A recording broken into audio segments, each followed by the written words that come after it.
301 से 303। अब इस कथन को दृष्टांत पूर्वक गाथा द्वारा कहते हैं। गाथा की सूचना 186वें कलश में दी। एक सामान्य रीति नीति की बात की, नैतिक बात। लोक में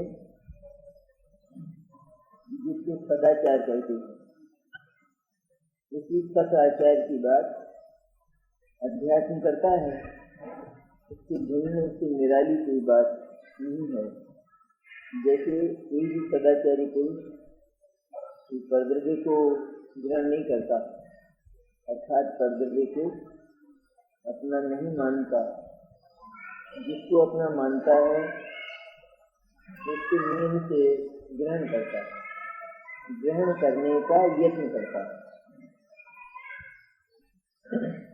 जो परद्रव्य को ग्रहण करता है वो अपराधी है और इसलिए दंड में पड़ता है। इतना एक कानून जैसा है। कानून और रीति, लोक नीति, इसी बात को गाथाओं में स्पष्ट करते हैं।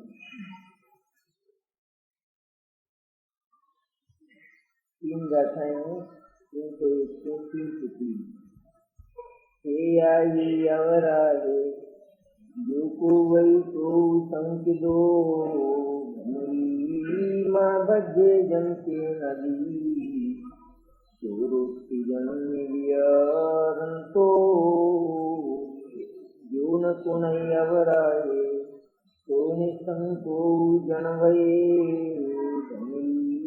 न वितस बज्जिदंजे चिंता उपज्ञई कयाई एवं निसावरा हो बज्जामि अंत संकिदो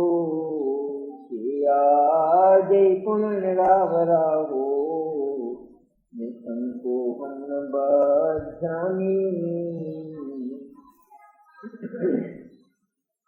जो पुरुष चोरी आदि के अपराध करता है वह लोक में घूमता हुआ मुझे कोई चोर समझकर पकड़ न ले, इस प्रकार शंकित होता हुआ घूमता है। और जो पुरुष अपराध नहीं करता वह लोक में निशंक घूमता है, क्योंकि उसे बंधने की चिंता कभी भी उत्पन्न नहीं होती। इसी प्रकार अपराधी आत्मा मैं अपराधी हूँ इसलिए मैं बंधूंगा, इस प्रकार शंकित होता है। और यदि अपराध रहित हो तो मैं नहीं बंधूंगा, इस प्रकार निशंक होता है। अपराध की चर्चा श्लोक में की है आचार्य। अपराध क्या है? जिस पर अपना कोई अधिकार नहीं है उसको ग्रहण करना, उस पर अपना अधिकार स्थापित करना, वो अपराध है। जैसे चोरी आदि करने वाला पुरुष वह परद्रव्य को यह मेरा है अथवा यह मेरा हो सकता है ना। चोरी करने वाला क्या मानता है? भले वो ये जानता हो कि यह दूसरे का घर है, संपत्ति दूसरे की है, तो इतना जरूर मानता है कि ये मेरा हो सकता है और मैं इसको ग्रहण कर सकता हूँ, अपने अधिकार में ले सकता हूँ, तो वह उस तरह की चेष्टा करता है। और यदि सचमुच किसी दूसरे का द्रव्य अपना हो सकता हो तो फिर उसको ग्रहण करने वाला वह सशंक नहीं होगा, शंकित नहीं होगा, शंकित होकर घमंड नहीं करेगा। लेकिन जब से वह ये काम करता है तब से प्रतिक्षण शंकित होता है, इस भय से कि मैं पकड़ा न जाऊं। शंकित होता है नहीं, कोई जान न ले, यद्यपि स्वयं तो जानता है लेकिन कोई जान न ले मेरे कृत्य को, इस बात से सदा शंकित होता हुआ भयभीत रहता है, निशंक नहीं हो पाता। तो जो पुरुष चोरी आदि के अपराध से से अपराध करता है, वह लोक में घूमता हुआ मुझे कोई चोर समझकर पकड़ न ले, इस प्रकार शंकित होता हुआ घूमता है। अपराधी चित्त वो सदा शंकित रहता है, उसको सदा भय रहता है। और जो पुरुष अपराध नहीं करता वह लोक में निशंक घूमता है। जो अपराध नहीं करता, कौन सा अपराध लोक में? सबसे बड़ा अपराध लोक में कौन सा है? कि जो परद्रव्य को ग्रहण करता है, इससे दूसरा अपराध हो भी नहीं सकता। इसके अतिरिक्त कोई अपराध की कल्पना अपन कर सकते हैं?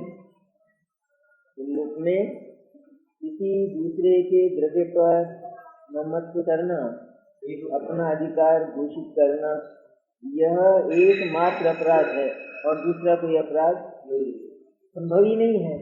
किसी दूसरे के पदार्थ के साथ हम संबंध का अनुभव करें, वह सबसे बड़ा अपराध है। उससे सारे अपराध, जितने भी अपराध, अपराधों की जितने प्रकार की श्रृंखला होती है और जितने प्रकार के अपराध होते हैं, उसका एकमात्र कारण यह है कि मनुष्य किसी दूसरे के द्रव्य के साथ अपना संबंध स्थापित करता है। इसी तरह अध्यात्म में जीव परद्रव्य के साथ अपना संबंध स्थापित करता है तो वह सदा सशंक रहता है। बात निशंकता की करता है, लेकिन सशंक रहता नहीं रहता। सदा इस शंका में, इस भय में रहता है कि यह चला न जाए, ये वस्तु चली न जाए। ये भय सबको है या नहीं? शरीर तक के प्रति जीव को हमेशा ये शंका है कि यह चला न जाए। अगर यह मेरा है तो ये चला न जाए, ये शंका संभव नहीं है। लेकिन मेरा नहीं है, सच में अपना नहीं है, इसलिए ये शंका निरंतर। ये अपराधी है, चोर है, ये नजदीक आए हुए शरीर को ये अपना मान बैठता है, ये अपराध है।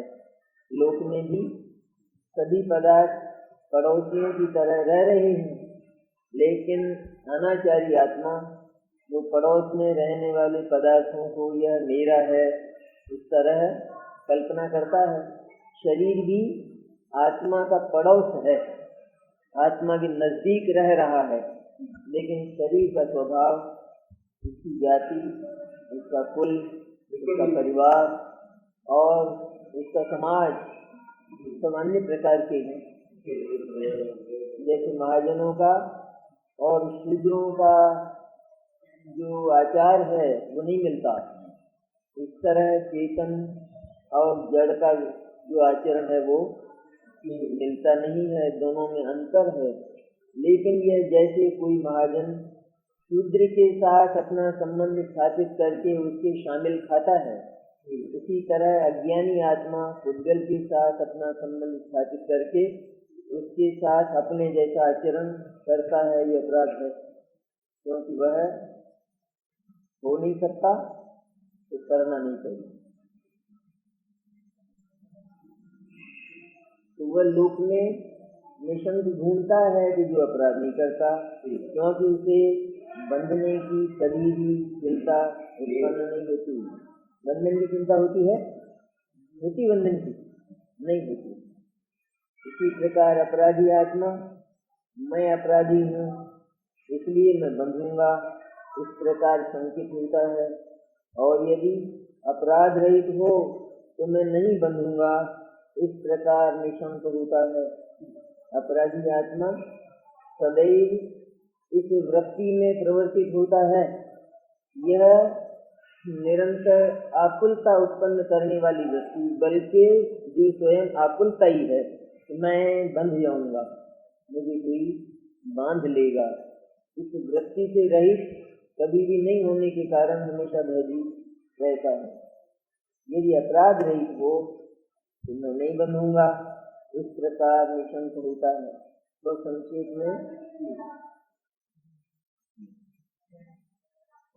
में रीति नीति की बात एकदम जो बच्चों को भी समझ में आए। जैन दर्शन का महत्व क्या है? क्या है महत्व जैन दर्शन?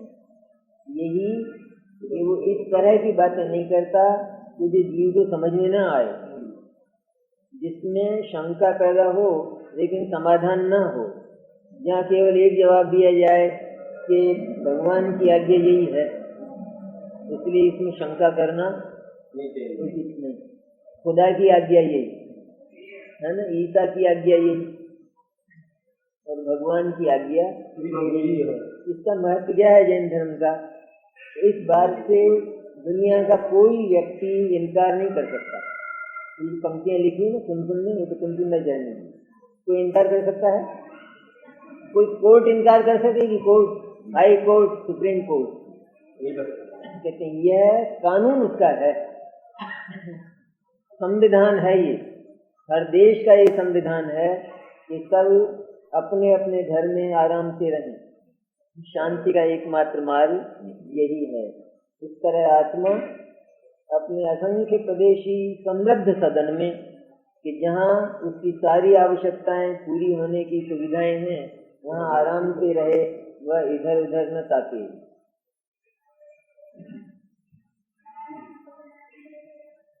टीका, जैसे इस जगत में जो पुरुष परद्रव्य का ग्रहण जिसका लक्षण है ऐसा अपराध करता है, उसी को बंध की शंका होती है, और जो अपराध नहीं करता उसे बंध की शंका नहीं होती।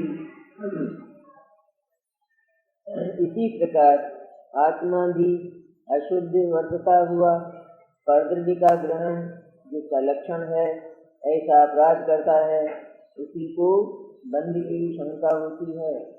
आत्मा भी अशुद्ध वर्तता हुआ शुद्ध होने पर भी अशुद्ध वर्तन करता हुआ, अशुद्ध वर्तन में कौन सी क्रिया है?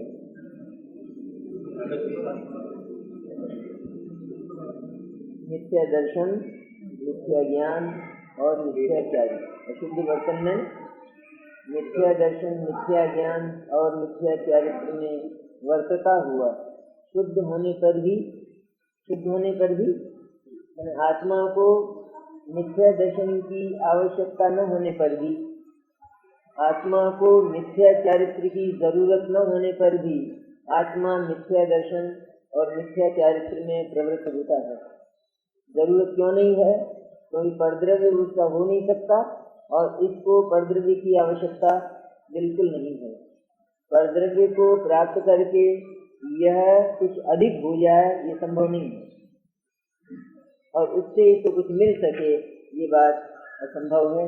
इसलिए इसकी सारी चेष्टाएं अशुद्ध हैं और वे अपराध होने के कारण इसको हर समय शंका पैदा करती है, आकुलता पैदा करती है। इसी को बंध की शंका होती है, और जो शुद्ध वर्तता हुआ अपराध नहीं करता उसे बंध की शंका नहीं होती। ऐसा नियम है, ये नियम मैंने कानून बताया है। इसलिए सर्वथा समस्त परकीय भावों के परिहार द्वारा अर्थात परद्रव्य के सर्व भावों को छोड़कर शुद्ध आत्मा को ग्रहण करना चाहिए। आया शुद्ध आत्मा आया नहीं?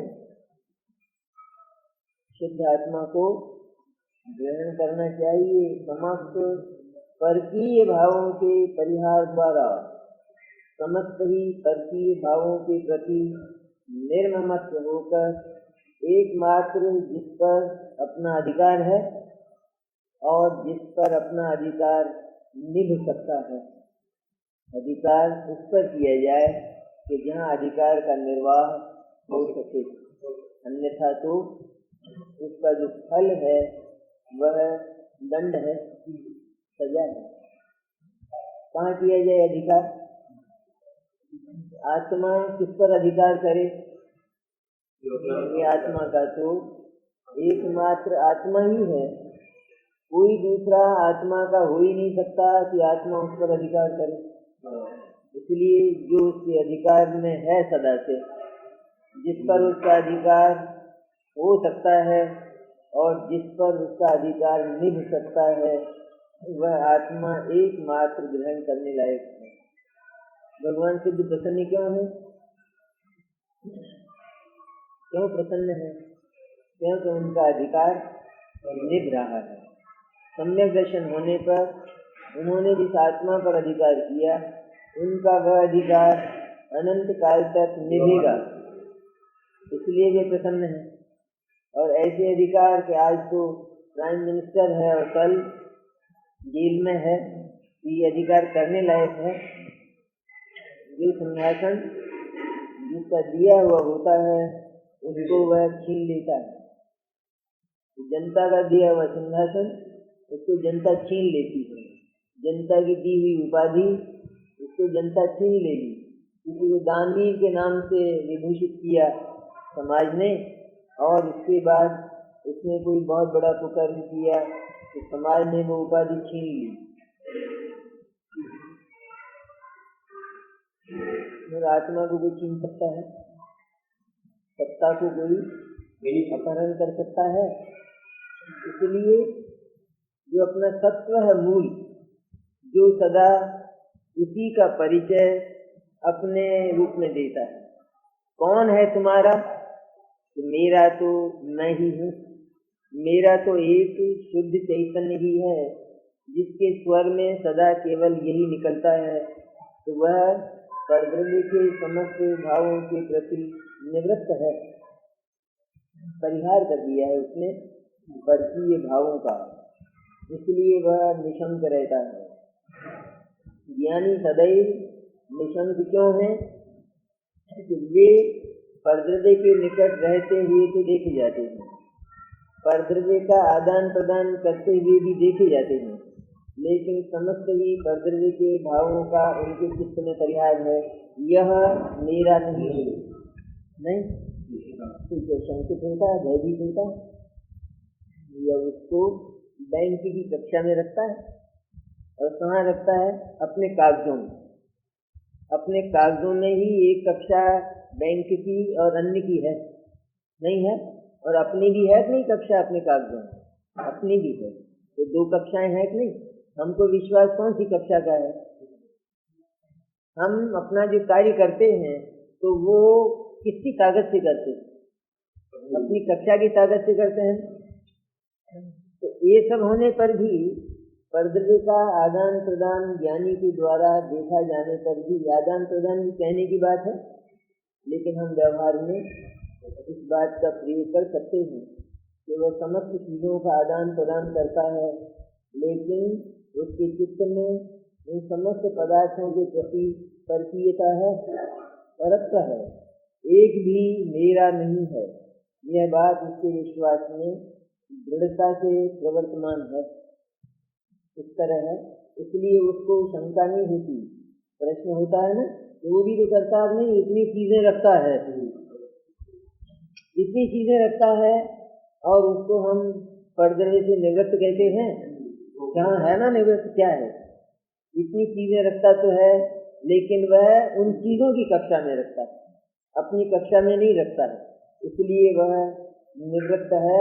निवृत्त है तो अपराधी नहीं है, और इसलिए उसको शंका होती है। अपराधी को पकड़ा न, चार्ल्स पकड़ा न, चार्ल्स शोभराज, दो नाम उसके, एक विलायत का, एक हिंदुस्तान में, नाम भी दो, एक साथ दो नाम, चार्ल्स शोभराज। शोभराज को हिंदुस्तानी नाम, चार्ल्स अंग्रेजी में, और अंतर्राष्ट्रीय अपराधी। गोवा में पकड़ा न, गोवा में जाती क्या कहा उन्होंने, पुलिस ऑफिसर था, उसने हेलो चार्ल्स बैठा हुआ दूध की प्रतीक्षा कर रहा था ना होटल में, तो पता लग गया। जाते ही कहा उसने, पुलिस ऑफिसर ने, हेलो चार्ल्स। वो क्या बोला? आपका दिमाग तो खराब नहीं हो गया है? मैंने, आप मुझे चार्ल्स समझ रहे हो? और उसने रिवॉल्वर निकाल लिया चार्ल्स ने।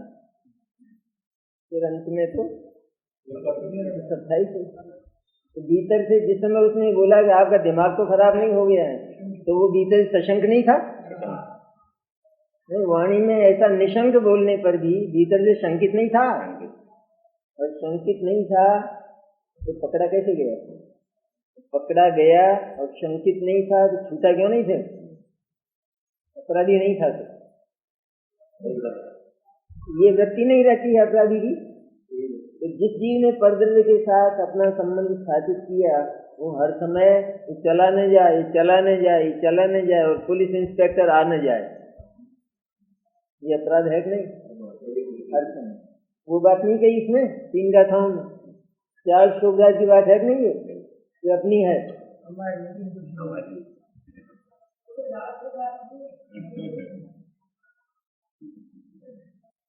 इसलिए सर्वथा समस्त परकीय भावों के परिहार द्वारा चित्त में से अणुमात्र को भी निकालकर, अणुमात्र का भी चित्त में राग न हो, ममत्व न हो, भले ही अनंत अणु हो पास में, लेकिन उनके प्रति अधिकार और ममत्व न हो, तो वह ज्ञानी सदैव निशंक रहता है। शुद्धात्मग्राही वह जीव सदा ही सुखी रहता है, निरपराधी है इसलिए निशंक रहता है, अर्थात निराकुल रहता है। तो ऐसा करने पर ही निरपराधता होती है। यदि मनुष्य चोरी आदि अपराध करे तो उसे बंधन की शंका हो, निरपराध को शंका क्यों होगी?